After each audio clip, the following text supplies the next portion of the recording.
ഇന്ന് നമ്മൾ ചെയ്യുന്നത് ഒരു സ്പെഷ്യൽ ചിക്കൻ കറിയാണ്. നല്ല ടേസ്റ്റി ആയിട്ടുള്ള ഒരു 1.5 കിലോയുടെ ചിക്കൻ്റെ കണക്കാണ് ഞാനിവിടെ പറയുന്നത്. അതിനായിട്ട് ഞാനൊരു 7 സവാള എടുത്തിട്ടുണ്ട്. അതിൻ്റെ അകത്ത് ഒരു വലിയ കുടം വെളുത്തുള്ളിയും 3 ഇഞ്ച് വലിപ്പത്തിലുള്ള ഇഞ്ചിയും ഇങ്ങനെ കറിവേപ്പില ഇതെല്ലാം കൂടെ ചേർത്തൊന്ന് വഴറ്റിയിട്ടുണ്ട്. അതിലേക്ക് പിന്നെ ഞാൻ മല്ലിപ്പൊടി, മുളക് പൊടി, കുരുമുളക് പൊടി, ഗരം മസാല ഇതെല്ലാം ചേർത്തു. എന്നിട്ടൊരു വലിയ 2 ടൊമാറ്റോയുടെ ചേർത്ത് അതൊന്ന് ഇളക്കിയതിന് ശേഷം പിന്നെ ഞാനിതിലേക്ക് ചിക്കൻ ഇട്ട് കൊടുത്തു. ചിക്കൻ്റെ കൂടെ തന്നെ ഞാനൊരു 2 വലിയ ഉരുളൻകിഴങ്ങ് കൂടെ ചേർത്തിട്ടുണ്ട്. അതൊന്ന് മസാലയെല്ലാം മൂത്ത് വന്നപ്പോഴത്തേക്കിന് നമ്മൾ കുറച്ച് വെള്ളം, ചൂടുവെള്ളമാണ് ഒഴിച്ചു കൊടുത്തേക്കുന്നത്.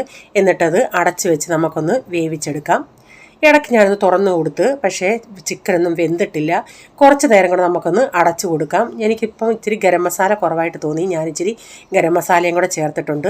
അപ്പോൾ ഈ വീഡിയോയുടെ ഫുള്ളായിട്ടുള്ള വീഡിയോ ബിജീസ് കിച്ചൻ ചാനലിൽ വ്ലോഗിലുണ്ട്.